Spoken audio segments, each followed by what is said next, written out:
This is Gemara in Kesubos, Daf Nun Beis. Today's shir has been generously sponsored by close friends of the Daf as a schos for Rivarisha Bas Adavaira. Emir Tashem, the learning of the entire Chabura should bring Rivarisha Bas Adavaira an incredible shidduch hagain bekaroi mamish. She should have clarity and be able to find her appropriate shidduch very, very quickly. We pick it up on the bottom of the Aleph and Beis, 2 lines from the bottom. I'm hoping that yesterday's shir and today's shir as well, the audio should be better. B'siyat Ishmael will be back to our full studio setup soon enough, but for now, I hope that these audios are at least manageable. Says the Gemara, 2 lines from the bottom, in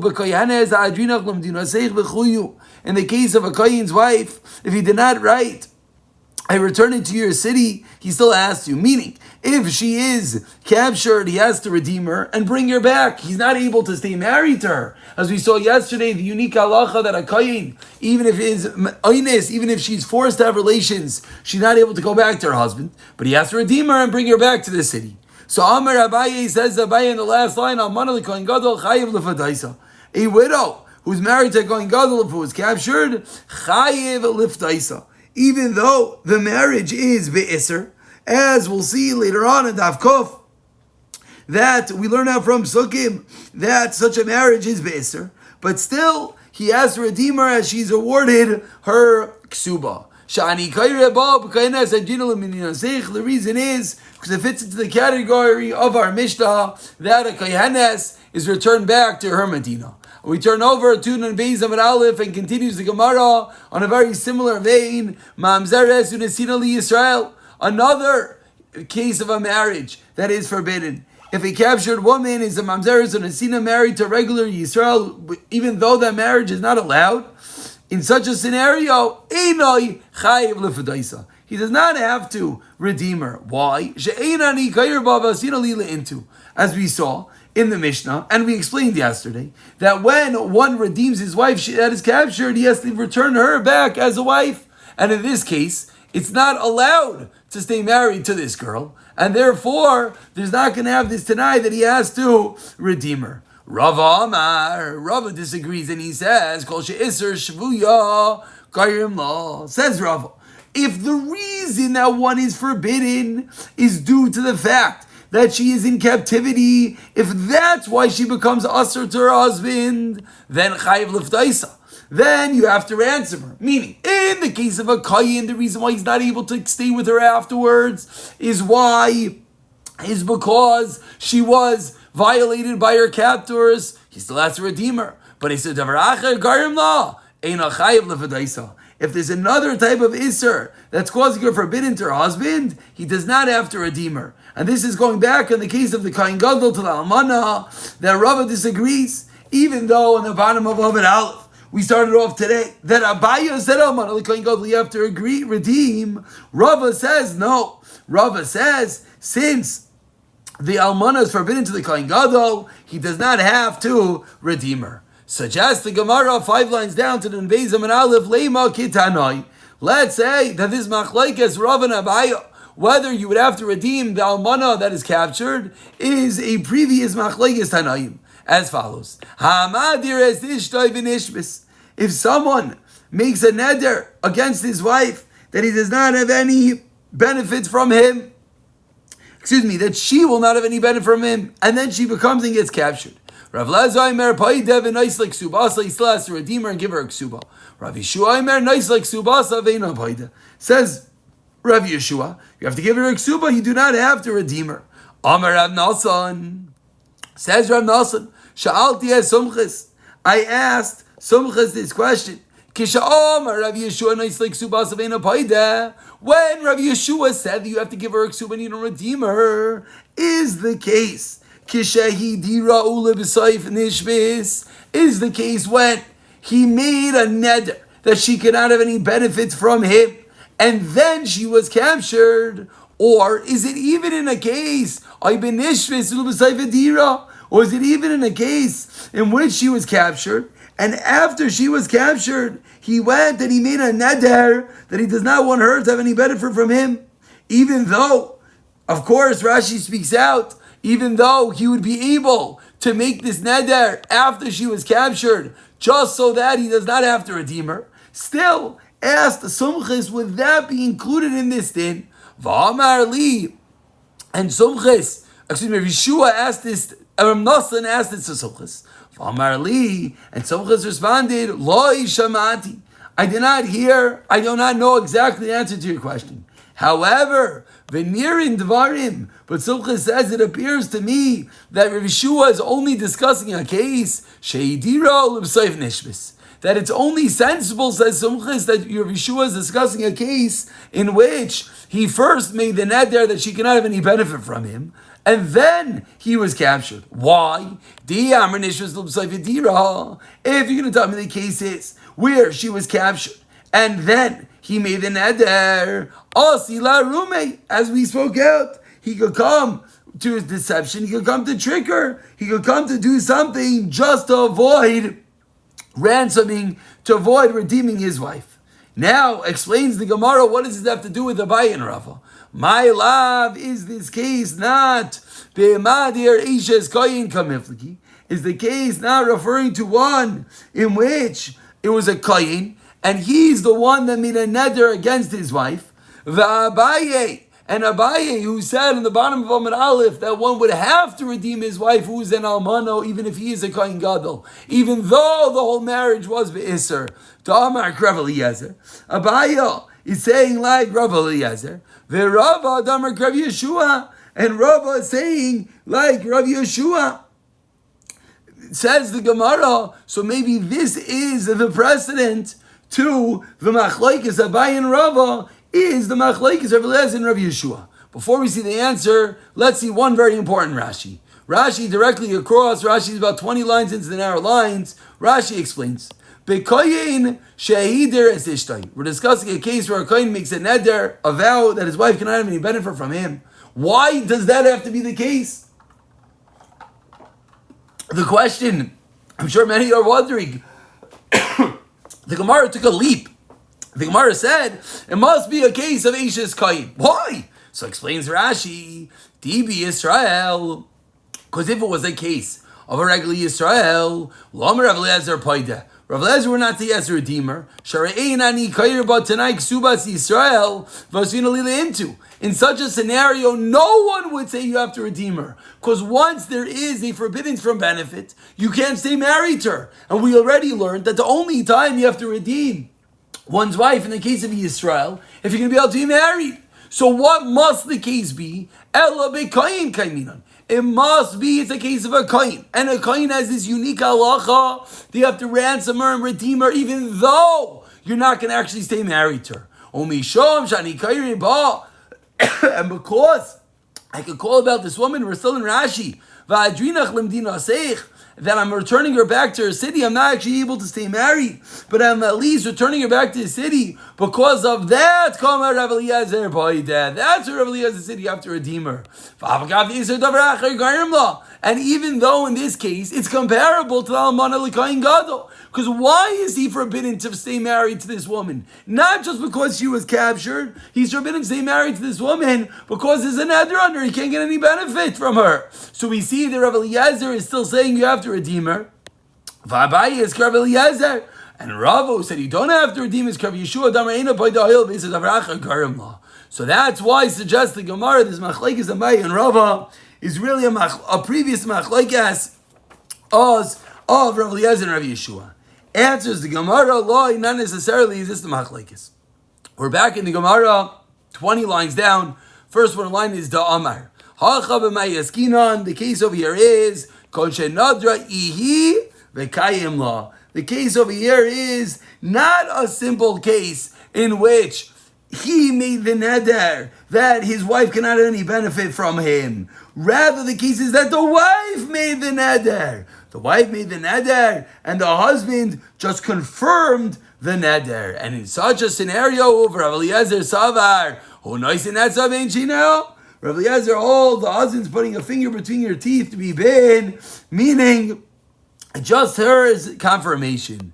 Rav Yeshua Savar, he knows that's a ben shinel. Yeshua says no, she's the one. She basically, cut off her cut off her nose despite her face. Since she made the neder, that's why she suffers the consequences. But not necessarily is the impetus, is the root cause of this machlaikas. Whether we have a case of a different point that's disallowing them from staying married, like the machlaikas Abaye and Rava. Ask the Gemara 1 second. If it's true, like Yeshua said, that she is the one that's bringing this upon herself, Kesuba Mayavidita. Why is she getting her Kesuba?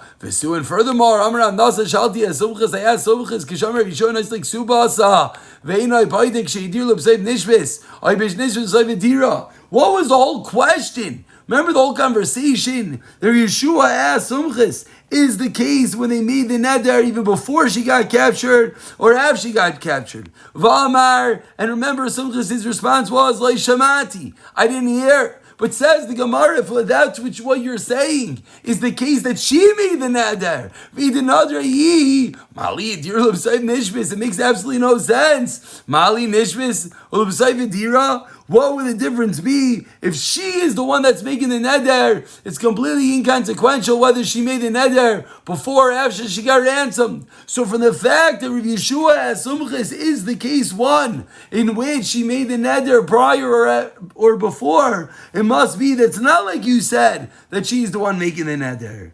So says Mar, you're right. The case must be that he made the neder. It says the Gemara must be the case is one in which he made the neder. However, Abaye and Rava are not arguing like Rav Eliezer and Rav Yeshua. Rather, each one could explain according to their own reasoning. Abaye could explain that this case of Manali Kohen Gadol is different. Says Abaye in our case, as we started off with today in the bottom of the Nal from Abayes, in the case of Manali Kohen Gadol, says Abaye, everyone can agree to me, you have to redeem her. Mamzers and Asidli Yisrael kulam beloy peligi deno chayav levadoisa. Mader ishes koyin nami kulam beloy peligi de chayav levadoisa. In the case of someone makes a neder, everyone will agree in such a case as well. Dahainu almana lekoyin gadol. So what's the machlokes Rav Eliezer and Rav Yeshua? Ki peligi b'mader ishes Yisrael. The machlokes is only in a case of a non-koyin. The Rav Eliezer azal basar meikar, Rav Yeshua azal basar b'soif. Rav Eliezer says we go after the original stage, whereas Rav Yeshua says no, that there is this Tanai, you still have to take her back, you still have to redeem her. That's Abaye and Rava Matayis to the Mea Amanah Kohen Gadol Mamzers of the city, Yisrael Kulam Pligi, no one argues about those cases. They know Chayav Levadoisa, the exact opposite of Abaye. Ki Pligi b'mader bein beishes koyin bein beishes Yisrael. Rav Eliezer azal basar meikar, Rav Yeshua azal basar b'saif. So both Abaye and Rava are explaining that their machlaikas is not the same machlekes of Rav Eliezer and Rav Yeshua. Rather, the machlekes of Rav Eliezer and Rav Yeshua is a different machlekes whether we go basal meikara or basal b'saif. Continues the Gemara 15 lines to the end of the Amei Nishvis Chayav Levadoisa. Continues the Gemara that says that if she's captured, he has to redeem her. Tanu Rabbanon explains the Gemara Nishvis B'chaye Ba'ila. If a woman is captured during the lifetime of her husband, Ba'achameis Ba'ila, and then what happens? The husband dies while she's captured. Heker ba Ba'ila. If her husband knew that she was captured before he died, then he was mechuyev to ransom her. He just didn't get the chance yet. What's the halacha? Yarshin chayim lefadaisa. Then the yarshim have to redeem her. Loy heker ba Ba'ila. If the husband did not know that she was captured, then ein yarshim chayim lefadaisa. That is the first opinion. Levi savar lemavid of the kiavim masnita. So Levi thought, not that's the first opinion, that's the halacha. So Levi thought, let me do like which he just heard. Amrle Rav, hachi amar chavivi. Les halachas like kiavim masnita. Said Rav, no, we do not paskin like this Mishnah, like Yihad Tanya, rather that which you learned in the Brisa. Nishvis dachar misa bala. If she was captured after her husband died, then not only that,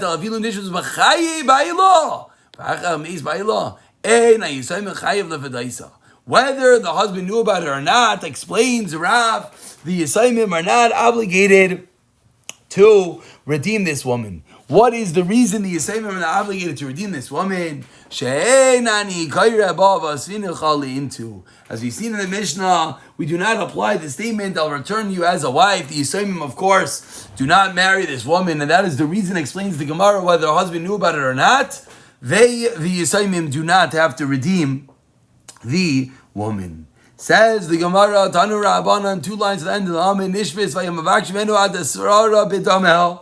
Let's say a woman is captured, and those who capture are demanding even 10 times their value. Pamri Shaina Paida. The first time they capture, yes, redeemer.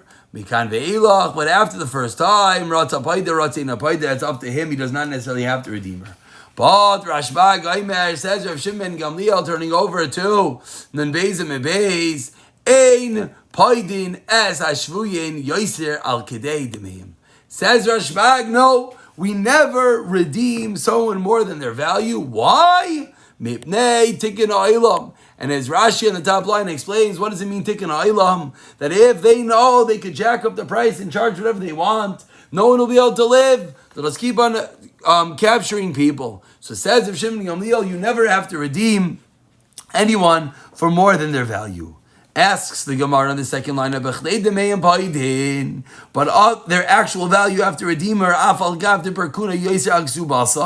even if the ransom is more than her ksuba. Her ksuba is only 200 and they want $10,000 to ransom her, you have to give the $10,000. But Ramini asked the Gemara, contradicted,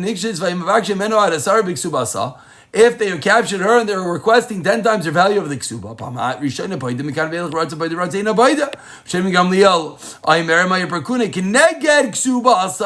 here Rav Shimon Gamliel doesn't just say you don't do more than her value. Rather, Rav Shimon Gamliel says that if the ransom is equal to her ksuba, so ask the Gemara, what is the din of Rashbag? Is the cap that which her value actually is, or is the cap that which her ksuba is? Says the Gemara, Rashbag trei kuli yisli. Says the Gemara, Shimon Gamliel holds both of the dinim lekula, as Rashi 3 lines down explains that you never go more than the value and you never go more than her ksuba. Continues the Gemara 10 lines down to the Tudas, looks chayav l'rapaisa. If she becomes sick, he has to heal her. Tanu Rabbanan, says the Gemara, almana nizaynis minechsei yisayimim. An almana, a woman or husband died, gets supported from the properties of their yisaimim, the properties that they inherited from her ex-husband, their father. Tzricha refuah, and she also has to be healed. Harei ki mezaynais, it has the same status as mezaynais, that just like the yisaimim have to feed her, they have to heal her. Rav Shimon Gamliel leimer refuah sheyish la katzva nisrabas. If there's refuah that has a limit, nisrabas miksubasa, she's healed to miksuba. Shein kitzva, but if there's unfortunately refuah that has no limit, arei hi kimizaynei. So it depends, where does the money come from?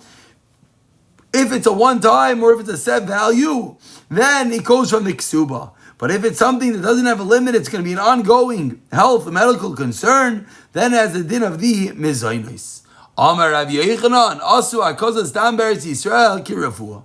Says Rav Yechanan, akozas dam, bloodletting in Eretz Yisrael is ki refuah she'in la kitzvah. It's a steady and ongoing situation, and that's going to be paid for from the mizaynais, and not necessarily from the ksuba.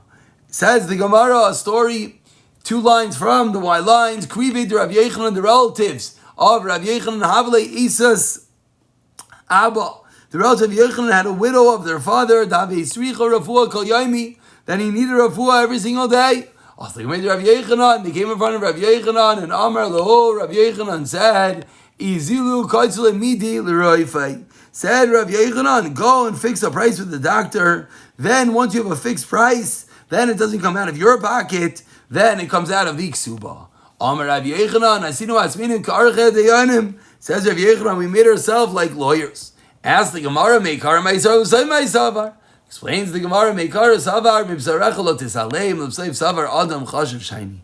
Originally he thought, Mibsarecha, it's a relative, you have to help out a relative. But at the end he realized, Adam Chashav Shaini, not necessarily should he have gotten involved and advised even a relative. And we continue with the Mishnah on the 3rd wide line. Says the Mishnah, continuing the different obligations of one's ksuba. Loi kasla binin dechrin. If the husband did not write binin dechrin lechi minai, that male children that you'll have from me, einon yartin kesef ksuba seich, they will inherit money of the ksuba, yeser al chalkehem, more than their share, dimachun, more than their brothers. Chayiv, they're still obligated to give the male children more. Shu Tanai Bezdin, because that is a Tanai Bezdin. Another din. Benan nukvan davi lechi minai. If the husband did not write the female children that you'll have from me, Yavin Yasim Bebesim Zanim in Achasi, they're going to be able to live in my house and be supported from my estate ad tilchen legovrin, until they're married to men, even if he did not write that Chayiv. Why? Shu Tanai Bezdin.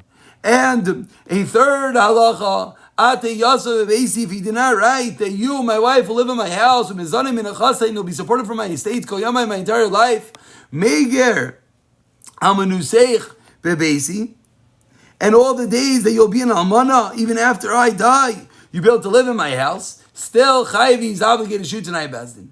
So each of these three halachas are stipulations of the Bezdin, regardless if the husband writes that the male children get more, that the female children will always be supported by him, that his wife will always live in his house and be supported by him. He is bound and has to give these three stipulations. Says the Mishnah, the following is what the people of Yerushalayim would write. The people of Gilul would write like the people of Yerushalayim. Anshe Yehuda, what would Anshe Yehuda write? Until the Yarshin want to give you leitin lach liksuba seich, want to give you your ksuba. Meaning, in the event that the husband is right, in the event that he dies, his wife is only supported from his estate until the Yarshin want to pay off the ksuba. Lefikach, Yarshin nice like ksuba, but if the Yarshin want, they can pay off the ksuba right away and be exempt from supporting and allowing their mother, this ex-wife, to live in the estate. So it says the Gemara, let's go through each of these stipulations one by one. The first one being the Kesubos binin dechrin, the extra stipulation that goes for the male children. So it says the Gemara, what is the reason they made such a takana that the male children get extra? You know why? The reason is so that one will jump and write a large dowry for his daughter as if it would be his son. Says the Gemara, are you serious? Is there such a scenario where the Torah says a son inherits and a daughter does not inherit? And the Rabbanim come along and they institute the Torah's brata, that the daughter should inherit as well. What's going on? This is counter that which the Torah says. Answers the Gemara, Hanami daraisa you. No, this is also din daraisa. It says in the Torah, it says in the Torah, take wives and have sons, ubanais and daughters, and take for your sons wives, and to your daughters give to husbands. So we see in the pasuk that it says you should get married, have children, and then ensure that the children can get married. So Bishlam, I ask the Gemara, says the Gemara, I understand that one's male children, it's in your power to marry him off. Is your daughter in your power to marry her off? Rather, you know what the pasuk means. The nalbisha, you give your daughter clothing. The nichsa, and you give her some property. V'neisivla midi, and that v'nichsa v'neisivla midi, and you give her some property. Why? So says the Gemara, we have sources in the Torah that you should provide for the daughters. You should give them extra clothing, extra properties, extra dowry, so that men will want to marry them. So says the Gemara of Ad Kama. But how much should this be? How much should one give his daughter so that a man wants to marry him? How much should one commit for a dowry? Till a tenth of all his possessions. It's not a new thing to have to give a lot of money for a marriage. The Gemara is teaching us up until a tenth of one's own entire value he should give to make sure that his daughter is a desirable mate that one wants to marry his daughter. So says the Gemara, now that we prove that this concept is real, ve'ema da'av leiras debal, debal lo leiras, ask the Gemara, but say that when the father wrote a dowry, the husband should write. Heicha deloy kasav la'av. One second, ve'ema da'av leiras debal. 1 second, I skipped. Yes, I did. Ve'ema, I asked the Gemara, da'av leiras, but say the son should inherit of the father, the Baal lo leiras, but they should not inherit of their husband. It says the Gemara in Cain, if that was true, the father would never write it. Says